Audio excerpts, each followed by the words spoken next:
আমার প্রিয় চাকরি প্রত্যাশী ভাই ও বোনেরা, কেমন আছেন আপনারা সবাই? আশা করি অনেক ভালো আছেন। দেখুন আমার প্রিয় ভাই ও বোনেরা, বাংলাদেশ গণপ্রজাতন্ত্রী সরকার কর্তৃক প্রতিষ্ঠান পরিবার পরিকল্পনা মন্ত্রণালয় আবারও নতুন করে একটি নিয়োগ বিজ্ঞপ্তি প্রকাশ করেছেন এবং এই নিয়োগ বিজ্ঞপ্তিতে বাংলাদেশের 64 জেলা থেকে নারী পুরুষ উভয়ই আবেদন করার সুযোগ পাবেন। এখানে দেখুন কাউরান বাজার, ঢাকা 1215 হইতে এই নিয়োগ বিজ্ঞপ্তিটি প্রকাশিত হয়েছে এবং এখানে কর্তৃপক্ষের একটি অফিসিয়াল ওয়েবসাইটও রয়েছে।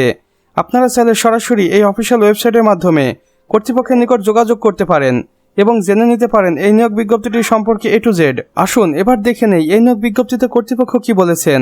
নিয়োগ বিজ্ঞপ্তিতে বলেছেন, পরিবার পরিকল্পনার অধিদপ্তরের রাজস্ব খাতভুক্ত নিম্নবর্ণিত শূন্যপদে অস্থায়ী ভিত্তিতে জনবল নিয়োগ দেওয়া হবে এবং এখানে পদের নাম দেওয়া রয়েছে। দেখুন, পরিবার পরিকল্পনা পরিদর্শক শুধু পুরুষ প্রার্থীদের ক্ষেত্রে এখানে 280টি শূন্যপদ রয়েছে।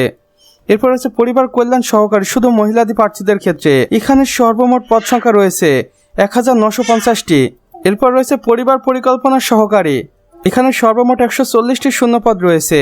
এরপর আছে উপসহকারী কমিউনিটি মেডিকেল অফিসার, এখানে সর্বমোট 350টি শূন্যপদ রয়েছে। এরপর আছে ফার্মাসিস্ট, যেখানে 250টি শূন্যপদ রয়েছে। এরপর আছে অফিস সহকারী কাম কম্পিউটার মুদ্রাক্ষরিক, যেখানে সর্বমোট 300টি শূন্যপদ রয়েছে। আপনারা দয়া করে অফিসিয়াল ওয়েবসাইটে গিয়ে শিক্ষাগত যোগ্যতাগুলো একবার দেখে নেবেন। এখানে সবকিছু আরও ভালোভাবে বিস্তারিত তথ্য দেওয়া রয়েছে। সর্বমোট 3270টি পদে বাংলাদেশ পরিবার পরিকল্পনা অধিদপ্তরের নিয়োগ বিজ্ঞপ্তিতে আবেদন করতে পারবেন বাংলাদেশের 64 জেলা থেকে নারী পুরুষ উভয়েই। আবেদনের সময়সীমা দেখুন, অনলাইনে আবেদনপত্র ফর্ম পূরণ করতে হবে 18 জুলাই 2026-এ। আবেদন শেষ হবে 14 আগস্ট 2026-এর বিকেল 5 ঘটিকার আগ মুহূর্ত পর্যন্ত। এখানে আবেদনের নিয়মাবলী ও শর্তাবলী রয়েছে। বয়সসীমা 18 জুলাই 2026 তারিখ হিসেব করে 18 থেকে 30 বছরের মধ্যে হতে হবে। তবে বীর মুক্তিযোদ্ধা, শহীদ বীর মুক্তিযোদ্ধার সন্তান এবং শারীরিক প্রতিবন্ধীদের ক্ষেত্রে সর্বোচ্চ 32 বছর। এখানে আপনি অবশ্যই কর্তৃপক্ষের অফিসিয়াল ওয়েবসাইটের মাধ্যমে সকল কার্যক্রম সম্পন্ন করতে পারবেন। ফি জমাদান দেখুন, আবেদন সফলভাবে সাবমিট করার পর 72 ঘন্টার মধ্যে আবেদন ফি জমা দিয়ে টেলিটক প্রিপেড সিমের মাধ্যমে। আপনাদের আবারও বিস্তারিত তথ্য এবং নিয়মাবলী জানার জন্য অফিসিয়াল ওয়েবসাইটে দেখিয়ে দিচ্ছি। বিশেষ দ্রষ্টব্যে কর্তৃপক্ষ বলেছেন, অসত্য বা ভুল তথ্য সম্বলিত আবেদন সরাসরি বাতিল বলে গণ্য করা হবে। শেষ তারিখের জন্য অপেক্ষা না করে দ্রুত আবেদন প্রক্রিয়া সম্পন্ন করার প্রস্তুতি নিন।